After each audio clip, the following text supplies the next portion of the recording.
طرح امام حسین کے لیے فرمایا کہ امام حسین کشتی نجات ہے، اور کشتی میں اور امام حسین کی کشتی میں فرق کیا ہے؟ سارے امام کشتی نجات ہے، لیکن امام حسین علیہ السلام کی کشتی خاص کسی اور امام کے لیے پیغمبر نے الگ سے حدیث نہیں فرمائی، امام حسین کے لیے الگ سے فرمائی۔ جناب روح آواز کرے آ جاؤ میری کشتی میں، بیٹا ہے وہ کہتا ہے کہ میں پہاڑ کی چوٹی پہ چلا جاؤں گا لیکن آپ کی کشتی میں نہیں آنے والا۔ اللہ کے نبی کہہ رہا ہے کہ چلے آؤ، آج کوئی پہاڑ بچانے والا نہیں ہے، کیونکہ آج جو جس قسم کا عذاب آئے گا اسے صرف میری کشتی بچا سکتی ہے۔ نہیں آیا۔ جناب نوح نے اپنے اپنے اعتبار سے جو آواز دی تھی، جس نے جناب نوح کی آواز کو صحیح سمجھا وہ لوگ چلے آئے۔ اب تاریخ اٹھا کے دیکھیے گا اس میں نجس ترین جانور بھی موجود تھے، ایک سے ایک چھٹے ہوئے افراد بھی موجود تھے جن کا دین سے کوئی تعلق نہیں تھا، ہو لیا کبھی کوئی اسلام، لیکن وہ لوگ آئے کشتی جناب نوح میں۔ تو تاریخ نے لکھا کہ وہ سارے کے سارے نجات پا گئے جو جناب نوح کی کشتی میں تھے، اور وہ لوگ تو جناب نوح کی چاہے کوئی عابد، کوئی زاہد، کوئی متقی، کوئی پرہیزگار ہی کیوں نہ تھا، اگر اس نے جناب نوح کی کشتی کو چھوڑ دیا تو وہ غرقیاب ہو گیا، پھر اسے کوئی بچا نہ سکا، نہ کوئی پہاڑ کی چوٹی، نہ کوئی تسبیح، نہ کوئی نماز، نہ کوئی صلاۃ، نہ کوئی درود، ہر شے میں اسے ڈبو گیا۔ اس وقت نجات کی کشتی صرف اور صرف جناب نوح کی کشتی تھی۔ اس میں آئیے، چاہے نماز پڑھتے ہو چاہے نہ پڑھتے ہو، روزہ رکھتے ہو یا نہ رکھتے ہو، عبادت کرتے ہو یا نہ کرتے ہو، لیکن اس کشتی اس میں ایسا نہیں کہ اس کشتی میں آنے کے بعد جو لوگ کشتی آئے اس کے بعد جیسے تھے ویسے ہی رہ گئے۔ یہ جملہ خاص ذہن میں رکھیے گا، اس کشتی میں آنے کے بعد اگر تاریخ جناب نوح آگے پڑھیے گا اور اس طوفان نوح کا پورا منظر، کہاں کہاں کشتی پھیڑے کھائے، ایسا لگ رہا تھا جناب نوح اب کشتی ڈوب جائے گی۔ ان سارے مناظر کے جواب پڑھیں گے اور ان افراد کو پڑھیں گے کہ جو لوگ جناب نوح کی کشتی میں آئے تھے وہ پہلے کیسے تھے، بعد میں کیسے ہوئے۔ اس چیز کو اگر ذہن میں رکھیں گے تب پھر ہماری گفتگو آپ کے زمانے عالیہ تک صحیح اعتبار سے پہنچ سکے گی، جیسے میں پہنچانا چاہتا ہوں کہ وہ لوگ آئے جناب نوح کی کشتی میں، جو آیا جیسا تھا، عابد تھا، زاہد تھا، متقی تھا، پرہیزگار تھا، چھوٹا تھا، بدماش تھا، گنڈا تھا، جو بھی تھا، جناب نوح کی جب کشتی میں چلا آیا تو نجات پا گیا۔ جناب نوح کی کشتی کے باہر عابد تھا، زاہد تھا، اپنا تھا، پرایا تھا، بیٹا تھا، جو کشتی میں نہیں آیا، دنوں رات کا شب نماز شب پڑھنے والا، اس وقت کی جو عبادت رہی پڑھنے والا تھا، جناب نوح کی کشتی میں اگر نہیں آیا نجات نہیں پایا۔ اب اپنی نمازوں کے واسطے، اپنے روزوں کے واسطے، اپنی زکات کے واسطے، اپنی عبادتوں کے واسطے اللہ سے یہ نہیں کہہ سکتا ہے کہ مجھے جزا دے، مجھے نجات دے، کیوں؟ اس لیے کہ اس وقت کا جو پیغمبر تھا وہ آواز دے رہا تھا کہ اس وقت نجات کی کشتی بس یہی کشتی ہے، اس کے علاوہ کوئی چیز میں نجات دینے والی نہیں ہے۔ اللہ کا نبی آواز دیتا رہا، جو آئے وہ نجات پا گئے، جو نہیں آئے وہ نجات نہیں پائے۔ پیغمبر فرما رہے مثل اہل بیت کی مثل سفینۃ نوح، میرے اہل بیت کی مثال نوح کی کشتی کے مانند ہے، جو اس کشتی میں آئے، چاہے وہ نمازی ہو غیر نمازی ہو، پرہیزگار ہو غیر پرہیزگار ہو، اپنا ہو پرایا ہو، ذہن میں رکھیے گا۔ بھئی ایسا نہ اس جملے سے کہ غیر نمازی ہو چلو اور ٹھیک ہے بھیا مسئلہ، اس کے بعد کا زاویہ آپ کے ذہن میں ہونا چاہیے کہ جناب نوح کی کشتی میں آنے والا بدماش تھا، بدماش رہا نہیں۔ اس جملے کو خاص رکھیے گا، بدماش تھا، نماز کا غیر پابند تھا، ممکن ہے کہ بگڑا ہوا تھا لیکن بگڑا ہوا رہ نہیں گیا، کیوں؟ اس لیے کہ یہ کشتی کا اثر تھا۔ اب امام حسین اور دیگر اہل بیت کے لیے پیغمبر نے فرمایا نوح کی کشتی کے مانند ہے ہمارے اہل بیت، جیسے ہو بس کشتی تک چلے آؤ۔ اب کشتی کا کام یہ ہے کہ تمہیں نجات تک پہنچائے۔ اب اگر تم عبادت گزار ہو تو سمجھو حسین کی کشتی میں ہو، اگر عبادت سے دور، اگر حرام کے قریب ہو، حلال سے دور، تو سمجھ لو حسین کی کشتی کے قریب نہیں پہنچ سکے۔ سلام پڑھے محمد اور اہل بیت نوح کی کشتی کے مانند ہے۔ یہ ساری کشتیاں ہیں، لیکن یہ ساری کشتیاں اگر ضم ہو جاتی، شامل ہو جاتی حسین کی کشتی میں، امام حسین اتنی وسیع و عریض ہے کہ اس میں امام حسین کے بعد آنے والے ہر ائمہ کی کشتی اسی کشتی میں شامل ہے. اس کشتی سے کوئی کشتی دور نہیں اور ہر کشتی ساحل تک پہنچانے والی ہے, نجات تک پہنچانے والی ہے. اب چونکہ یہ محرم کا مہینہ ہم آج پہلی محرم کا دن گزر گیا, یہ رات کشتی. اب ہمیں یہ سوچنا ہے کہ ہم کشتی میں ہیں یا نہیں. امام حسین جو کشتی ہمارے درمیان آ چکی ہے, جو ہمیں ساحل نجات تک پہنچانے کے لیے آمادہ ہے, بس ہمیں اپنے گریبان کو چاک کر کے یہ دیکھنا ہے کہ اس کشتی کے باہر ہیں یا کشتی کے اندر. اگر کشتی کے باہر ہیں تو پھر غور کریں کہ کیا وجہ ہے تو ابھی تک ہم کشتی کے باہر ہیں. اس لیے کہ یہ نجات کی کشتی چل چکی ہے, سمندر میں نجات کی کشتی چل چکی ہے. اب جتنی تاخیر کریں گے نجات سے اتنی دور ہو جائے گی. تو بہتر یہ ہے کہ اس نجات کی کشتی میں اپنے قدم کو مارے. تو وہ کیسے ہم پتہ لگائیں گے کہ ہم نجات کی کشتی میں داخل ہوئے کہ نہیں. اکثر ایک جملہ میں امام خمینی کا جملہ اور سید حسن نصر اللہ نے اس جملے کو دہرایا.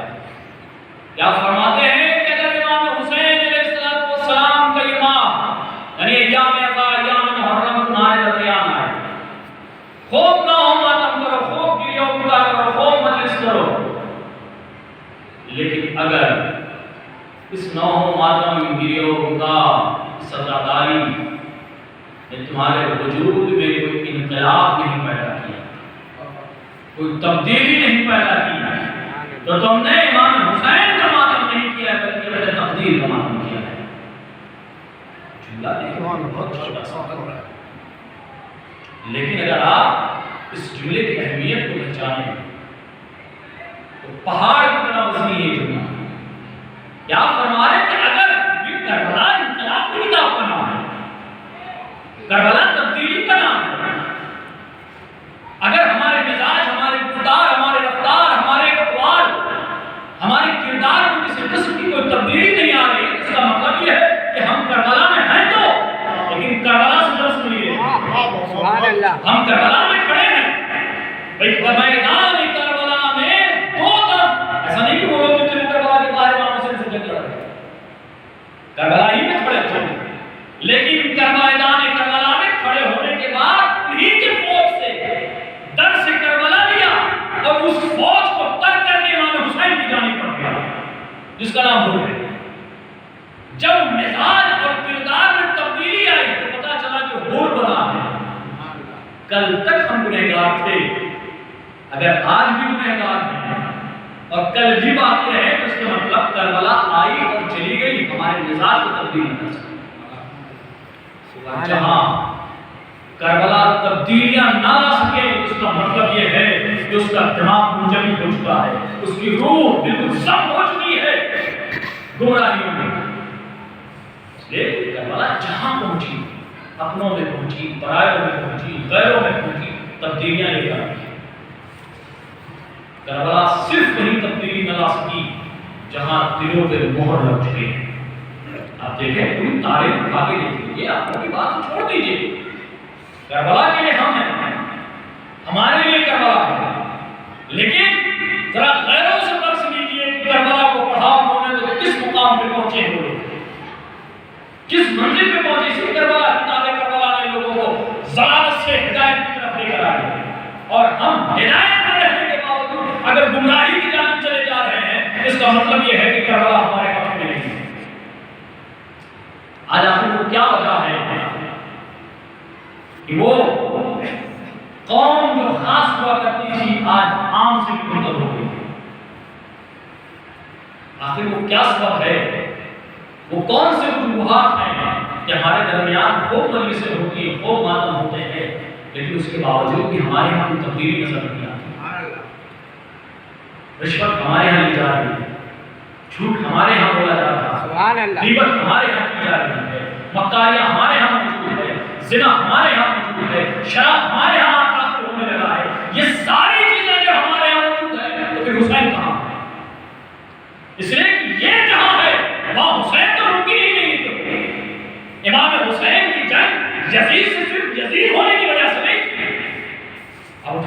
لیے اگر امام حسین کی جنگ کس لیے تھی؟ یزید سے کوئی دشمنی تھی، پھر لکھوا دیا تھا اس نے امام حسین کا۔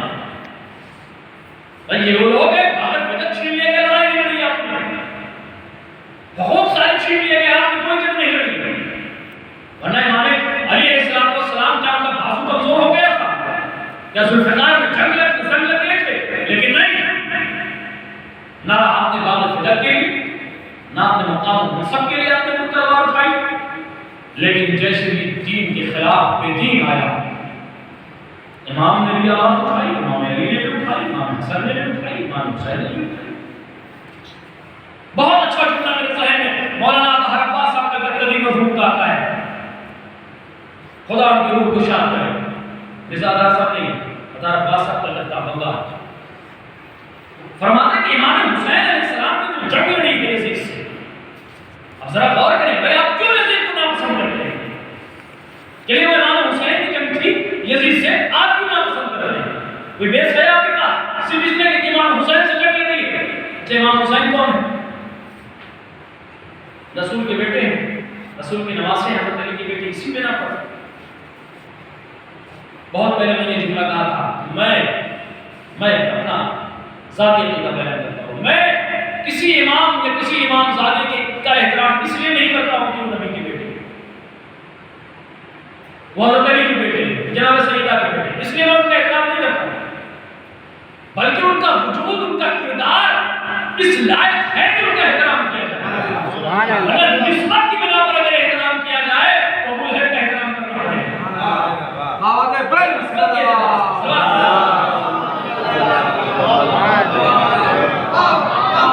نسبت کی بنا پر کسی کا احترام اس انداز میں نہیں کر سکتے، اس لیے کہ امام حسین اس لائق ہے، امام حسین اس لائق ہے کہ ان کا احترام کیا جائے۔ یہ الگ ایک فضیلت ہے کہ امام حسین نبی کے فرزند ہیں، الگ ایک فضیلت ہے کہ ورنہ اگر صرف نہ کہہ دیا جائے کوئی آپ کی اپنی ذاتی کیا فضیلت ہے، جیسے ہوتا نہیں کہتے بھئی ہمارے ابا جج ہیں، تم کیا ہو، یہ بتاؤ تم کیا ہو، ابا ہے جج ٹھیک ہے، یہ رسول کے نواسے ٹھیک ہے، یہ کیا ہے؟ خود ان کی کوئی ذات ہے، کوئی ان کا وجود ہے۔ آپ مرحوم فرماتے ہیں کیوں آپ امام حسین سے محبت کرتے ہیں، کیوں امام حسین کو آپ دوست رکھتے ہیں، کیوں یزید سے آپ نفرت کرتے ہیں، کیا وجہ ہے؟ ایسا صرف یزید ہی نہیں، یزید جیسا جو ہمیں اس سے نفرت ہے، اس نے تو نہیں امام حسین سے جنگ لڑی، اس نے تو نہیں امام حسین کو قتل کیا، پھر یزید کے بعد کوئی یزید جیسا آتا ہے تو اس سے کیوں نفرت کرتے ہیں آپ؟ کہا اس لیے یزید سے نفرت ہے، یزید بدکار تھا، بہت غور سے سنیے گا، یزید بدکار تھا، یزید بے حیا تھا، یزید شرابی تھا، یزید زناکار تھا، یزید بدمعاش تھا، یزید غاصب تھا، یزید لٹیرا تھا، یزید ظالم تھا، یزید بے نمازی تھا، یزید دین الہی کو برباد کر رہا تھا، یزید حرام کو حلال کر رہا تھا، حلال کو حرام کر رہا تھا۔ کیا اتنی وجہ کافی نہیں اس سے نفرت کے لیے؟ کیا اتنی وجہ کافی نہیں ہے؟ حلال محمدی کو حرام کر رہا تھا، جو جائز رشتے تھے اس میں وہ بدتمیزیاں پیدا کر رہا تھا، شراب اس نے حلال کر رکھی تھی، زنا اس نے حلال کر رکھی تھی، ہر وہ عیب جو اسلام نے حرام کرا رکھا تھا اس نے حلال کر رکھا تھا۔ یہ وجہ ہے یزید سے نفرت کرنے کی۔ امام حسین کو کیوں دوست رکھتے ہیں آپ؟